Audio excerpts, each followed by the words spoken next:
In 1974, Texas still believed in quiet nights. In towns like this, nothing was supposed to happen after midnight.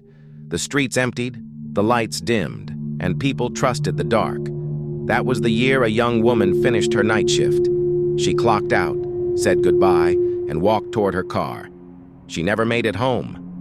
By morning, her vehicle was found abandoned, unlocked, undamaged, perfectly ordinary. No blood, no signs of violence, no witnesses, and for nearly 50 years, no answers. This is not a story about what we know. This is a story about what was missed, about how something can disappear without making a sound, and how the truth can sit in plain sight, waiting for someone to really look. Texas, 1974. The city was Waco. At the time, Waco was known for being calm, predictable, the kind of place where neighbors recognized each other's cars, where shop owners closed late without fear, where a woman working the night shift wasn't considered dangerous. People left doors unlocked, windows cracked open. Trust came naturally. Crime existed, but it stayed distant, contained, something that happened somewhere else. That sense of safety was part of daily life, and it shaped how people reacted when she vanished. The roads outside the city stretched long and empty, two-lane highways, sparse lighting, fields dissolving into darkness. At night, the silence felt complete. No traffic, no movement, just wind and the sound of tires passing every now and then. That was the environment she walked into. Not chaos, not danger, just another familiar night. She had worked this shift many times before. Same hours, same routine, same drive home. Her co-workers later described her as reliable, quiet, someone who didn't attract attention. She didn't talk about leaving, didn't mention fear, didn't seem distracted. When her shift ended, nothing felt unusual. No argument, no strange call, no visible concern. She stepped outside, the air still warm from the day. The parking lot lights cast long shadows across the pavement. Her car was parked where it always was. And that's where certainty ends. Because after that moment, every detail becomes fragile. Every assumption rests on silence. When morning came and she hadn't returned home, concern began quietly. At first, it didn't feel urgent. Maybe she stayed with a friend. Maybe her car broke down. Maybe she needed space. That was the thinking. Hours passed, then more, and then the call came in. Her car had been found, not crashed, not damaged, just sitting there. As if someone had parked it, turned off the engine and walked away. The doors were unlocked. Inside, everything looked normal. Personal items still there. Nothing scattered, nothing broken. A half-finished Coca-Cola rested inside the vehicle. It was the kind of detail that stuck with people, because it suggested interruption, a moment cut short. Not panic, not struggle, just unfinished. Police arrived, but the scene felt wrong. Too clean, too quiet. There were no tire marks, no footprints, no obvious direction to follow, and without visible danger, urgency faded. Officers considered possibilities. She could have left voluntarily. She could have met someone she knew. She could return on her own. They did not seal the area. They did not canvass immediately. They did not treat it as a crime scene. Because in 1974, disappearances didn't always mean abduction, and because Waco was not a place where people vanished. The assumption, spoken and unspoken, was simple. She would come back, but she didn't. And as the sun set again over Texas, the silence grew heavier. The road stayed empty, her home stayed quiet, and somewhere between routine and neglect, a case began to slip through the cracks. To understand how someone can disappear, you first have to understand how ordinary their life was. There was nothing dramatic about her days, no headlines, no secrets. No double life waiting to be uncovered. She lived simply. She worked. She rested. She planned for small things, bills, groceries, weekends. The night shift wasn't unusual for her. It paid better. It fit her schedule. And she had learned how to move through the night without fear. Her coworkers remembered her habits clearly. She arrived on time. She kept to herself.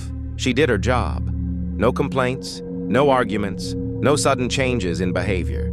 That final shift began like every other. The building was quiet. The hours stretched long. Time passed slowly, as it always does after midnight. There were routine conversations, small talk, the kind that fades from memory almost immediately. Nothing stood out. As the end of her shift approached, there was no tension in the room, no sense of goodbye. She didn't pack up anything unusual, didn't make a phone call, didn't ask for an escort. She simply clocked out. The sound of the time clock was the last confirmed moment of her life. She stepped outside alone. The night air wrapped around her. The parking lot was mostly empty. A few cars, long shadows, overhead lights buzzing softly. She walked the same path she always did, step by step, key in hand, mind elsewhere. This is the moment investigators would later return to. The walk. Because between the door and her car, everything was still normal.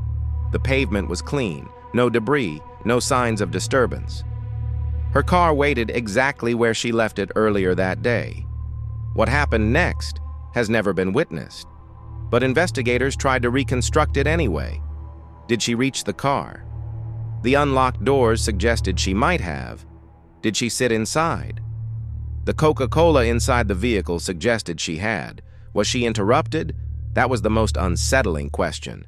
Because interruption implies presence, someone else, somewhere close enough to stop a routine without making noise. There were no screams reported, no sounds of a struggle.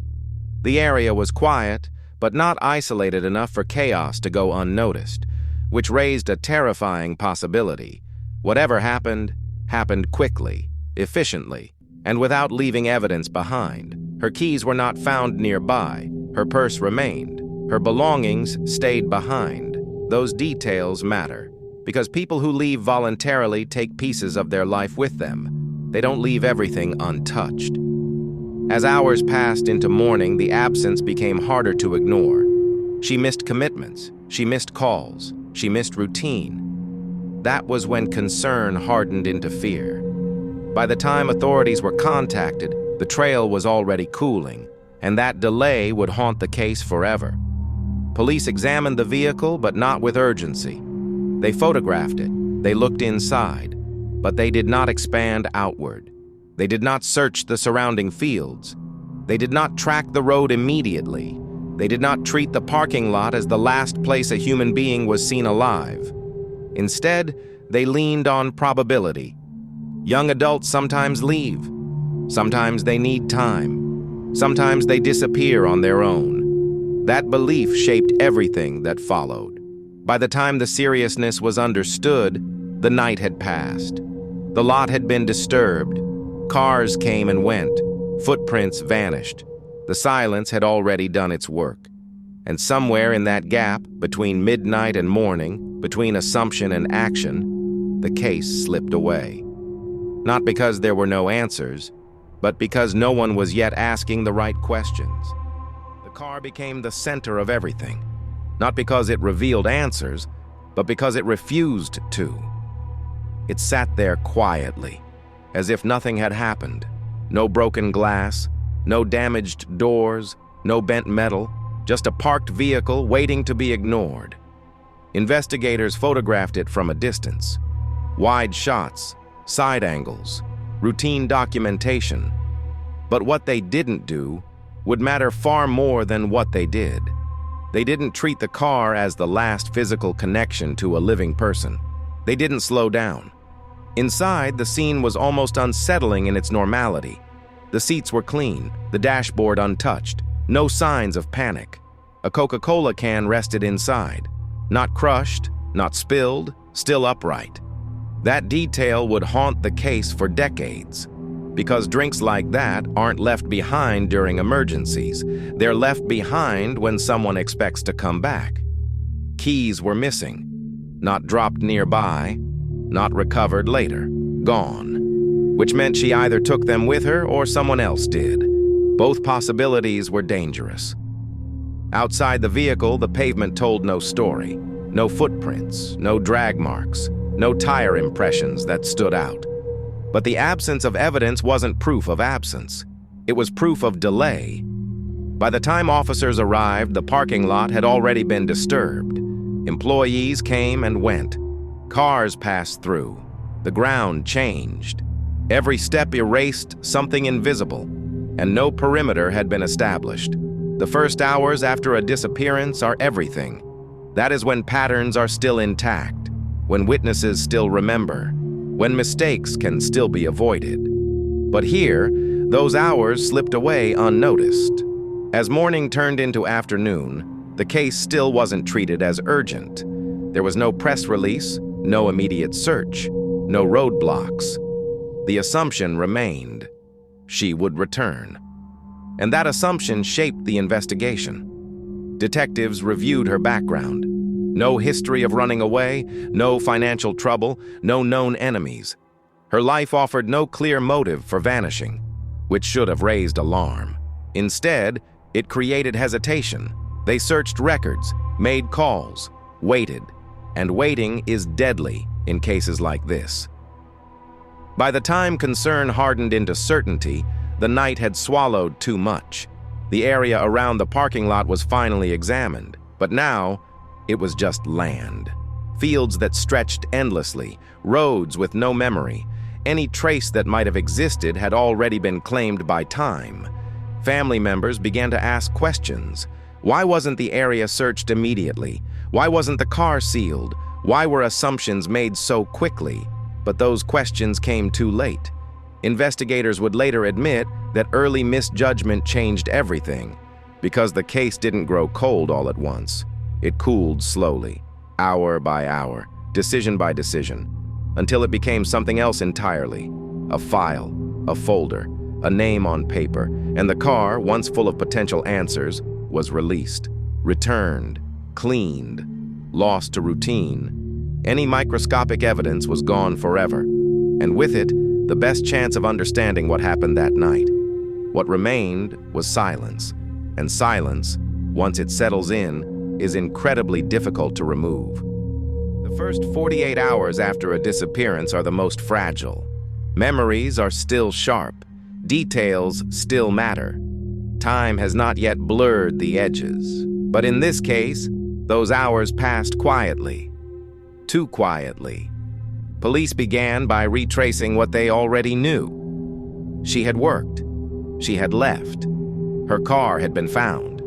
Beyond that, everything became speculation. Officers spoke with co-workers again. No one recalled anything unusual. No raised voices. No strange vehicles lingering outside. The night had been uneventful, and that word, uneventful, became a problem. Because investigators began to interpret calm as meaning safe.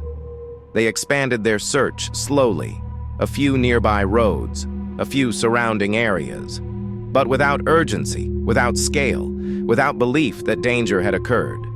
Time moved forward anyway. Friends were contacted, family members questioned. Everyone said the same thing. She wouldn't just leave. She had plans, responsibilities, people who depended on her. But those statements were weighed against a theory that felt easier. The theory that she chose to disappear. That belief didn't come from evidence. It came from absence. No blood, no struggle, no witnesses. And in the 1970s, that absence often meant one thing: voluntary disappearance. Detectives began looking into bus stations, train schedules, out-of-town connections. They checked if she had withdrawn money, if she had contacted anyone recently. Nothing surfaced. But instead of discarding the theory, they adjusted it. Maybe she left impulsively. Maybe she met someone. Maybe she needed a break. Each maybe pushed urgency further away. As hours turned into days, the investigation lost momentum. Witnesses who might have remembered a detail were not questioned in time. Passing drivers, nearby residents, anyone who could have seen something small. By the time interviews expanded, memories had already softened. Details blurred, timelines shifted. People began sentences with, "I think," or "I'm not sure." And uncertainty crept in. The media response was minimal. No headlines, no statewide alerts, no pressure. Without attention, cases shrink. They become quieter, smaller, and that silence changes how they're handled. Internally, the case was reassigned, then delayed, then deprioritized. Paperwork replaced urgency. The disappearance stopped being a crisis and became a question, one without an answer. Family members felt the shift immediately. Calls were returned slower. Updates became vague. The tone changed. What once felt active now felt distant, and that distance widened with each passing day. By the end of the second day, the case had already changed shape. It was no longer a race against time. It was a waiting game, and waiting favors no one. Investigators later admitted that once the theory of voluntary disappearance took hold, everything else faded. Resources were redirected, searches reduced, effort softened. Not because they didn't care, but because they believed nothing criminal had occurred. That belief, more than any missing clue, was the turning point. Because when you stop looking for danger, you stop seeing it. And by the time doubt returned, the trail had already dissolved. The night she vanished had become history, and history once formed is difficult to rewrite. For investigators, the case began to fade. But for her family, it was just beginning, especially for her mother. From the moment the theory of voluntary disappearance was mentioned, she rejected it completely, not emotionally, not impulsively, but with certainty. She listened to explanations, she heard the logic, she nodded politely. And then she said the same thing every time. My daughter did not leave that road. It wasn't a guess. It wasn't hope. It was conviction. She knew her daughter's routines, her habits, her limits. She knew what fear looked like on her face. She knew what confidence sounded like in her voice. And she knew, without hesitation, that this disappearance did not fit. As days turned into weeks, the mother became the constant presence, calling, visiting, asking the same questions. What was found? What was searched? What was missed? The answers never changed, and neither did her belief. She began keeping notes, dates, names, times, every conversation documented, every promise remembered. She learned the language of investigations without ever being trained. She learned which questions made people uncomfortable, which answers felt rehearsed, and she learned something else. That time was not on her side. As weeks turned into months, support faded. Friends returned to their routines. Neighbors stopped asking for updates. Life moved forward. But for her, time froze. Her home became a place of waiting. Waiting for a phone call, waiting for footsteps, waiting for answers that never came. Her daughter's room stayed the same. Clothes untouched. Personal items exactly where they were left. Not preserved for evidence, preserved for hope. Holidays were the hardest. Empty chairs, unopened gifts, traditions interrupted. Each one reinforced the same truth. Nothing had been resolved. Years passed, the case aged, files yellowed, investigators retired, but the mother stayed. She attended every meeting, responded to every call, showed up whenever there was even a hint of movement. She spoke to anyone who would listen, journalists, officers, strangers. She repeated the same sentence until it became part of the case itself. My daughter did not leave that road. That sentence outlived theories, outlived investigators, outlived hope, because it was rooted in something stronger than evidence. It was rooted in knowing.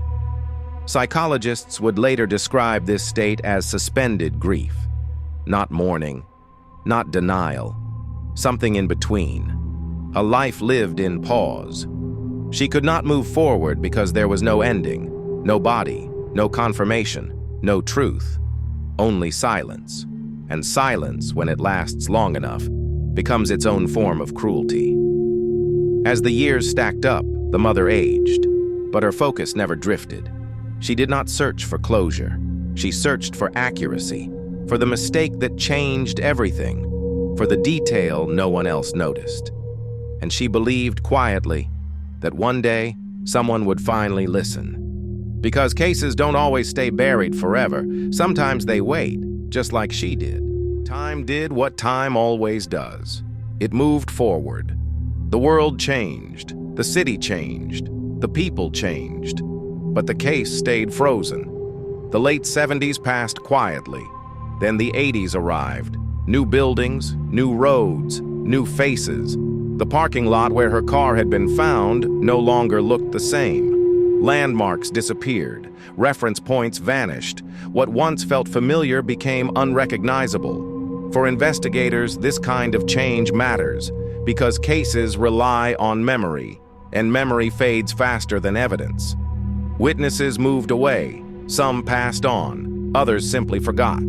Small details dissolved. What color was the car nearby? Which direction did the headlights face? What time was it exactly? Questions that once had answers now produced silence. The case was eventually archived, not officially closed, not resolved, just stored. A folder placed among thousands of others. Cold cases don't announce themselves. They don't end with final words. They simply stop moving. Years passed without updates. Officers rotated through departments. New generations took over. Most never heard her name. And those who did knew it only as a file number. For her mother, nothing softened. Time did not heal, it sharpened. Each passing year reinforced the same wound. She adjusted her life around the absence. Birthdays became reminders. Anniversaries became burdens. She learned how to explain why there was always an empty space. And eventually, people stopped asking. The 90s came. Technology changed investigations. DNA databases emerged. Digital records replaced paper. But this case remained analog. Old photographs, faded notes, handwritten reports. It belonged to another era, and that made reopening it difficult. No digital trail, no preserved evidence, no easy entry point, just fragments. But fragments still matter, especially to those who refuse to forget. The mother kept everything. Newspaper clippings, notes, names scribbled in margins. She organized the past in hopes that someone in the future would care enough to look. Because memory, when preserved intentionally, can outlast institutions. As the decades stacked up, the case became something else. A rumor, a local mystery, a name occasionally mentioned, but no longer an investigation. And that transformation was the most dangerous part. Because once a case becomes history, it stops demanding answers. It becomes acceptable that nothing happened. But nothing is not the truth. Nothing is just unanswered. And unanswered questions have weight. They linger. They wait. By the time nearly 40 years had passed, most people assumed this case would never change. That whatever happened, happened too long ago. That the truth, if it existed, was buried with time. But time does not destroy everything. Sometimes it preserves what was overlooked, and sometimes all it takes is one person willing to open an old folder and ask a new question. Cold cases rarely return to life on their own. They need someone curious enough, patient enough, and stubborn enough to question what everyone else accepted. Nearly 5 decades after she disappeared, that someone arrived. A new investigator, new generation. No emotional attachment to the original conclusions. He wasn't looking for closure, he was looking for errors. The file was old, thick, dusty, pages yellowed, staples rusted, photographs fading at the edges. Most people would have skimmed it. He didn't. He read everything, every report, every note, every assumption, and almost immediately he noticed something familiar. Not what was there, but what wasn't. There were gaps, moments skipped, questions unanswered, decisions made without explanation. The early reports leaned heavily on the theory of voluntary disappearance. But nowhere did they prove it. It was simply accepted. That bothered him. Because assumptions, once written down, become invisible. They stop being questioned. He began reconstructing the case from the beginning, not from conclusions, but from facts. She worked the night shift. She left alone. Her car was found, unlocked, undamaged. That was it. Everything else was interpretation. He mapped timelines again, minute by minute, hour by hour. He compared statements, found contradictions, small ones, but consistent.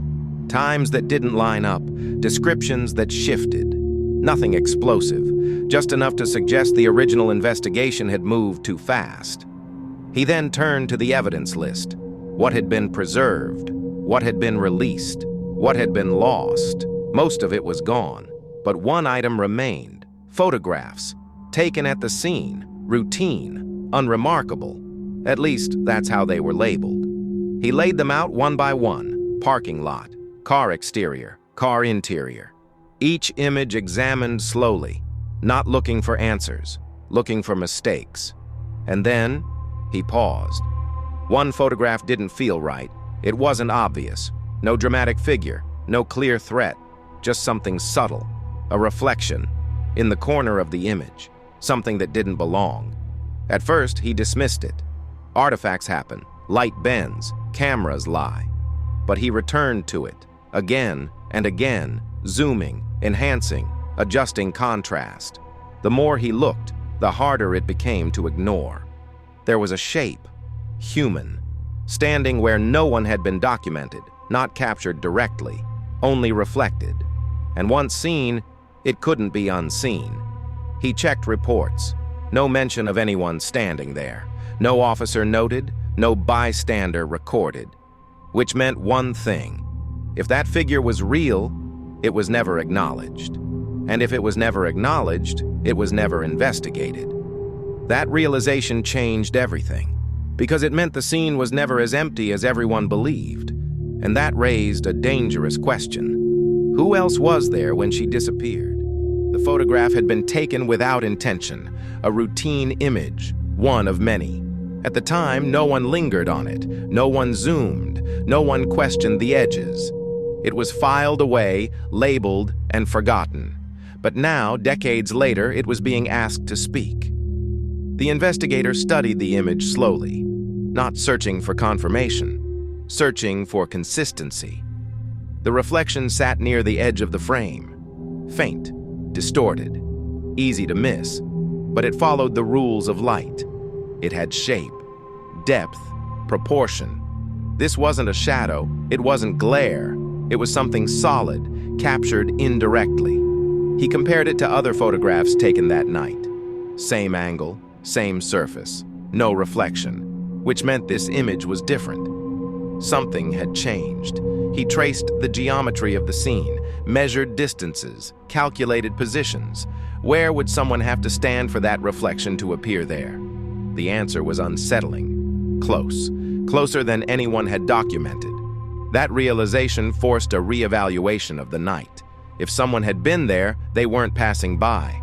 They were stationary, waiting, watching, or involved. The investigator returned to the original reports. Again. This time, not looking for what was said, but for what was avoided. There were no notes about bystanders, no mention of anyone nearby, no follow-up questions. Which raised another possibility. Maybe someone had been seen, but not considered important. Maybe their presence felt ordinary. That happens more often than people realize, because danger rarely announces itself. It blends in. He began searching names, employees, security, maintenance, anyone with access, anyone who had reason to be nearby after hours. One name appeared repeatedly, not as a suspect, not as a witness, but as a footnote. Someone who worked close, someone who knew the routine, someone who had never been questioned deeply. The investigator noticed a pattern. This name appeared in logs, in schedules, in peripheral documents, always present, never central.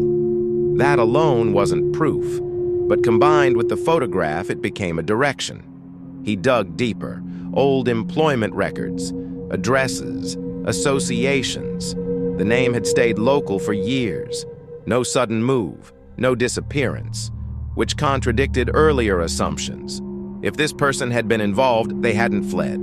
They had stayed, living among the same community that believed nothing had happened. The investigator reached out quietly. No accusation, no confrontation, just questions, routine, neutral. But the responses felt rehearsed, overly careful, too controlled, memory gaps where there shouldn't have been any. And when shown the photograph, there was a pause. Not long, just long enough. That pause was everything. Because innocent people react with confusion. Guilty people react with calculation. The investigation reopened fully. Resources were allocated. Experts consulted. The photograph was analyzed independently.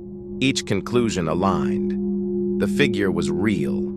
And it had been there on the night she disappeared. For nearly 50 years, that image had waited.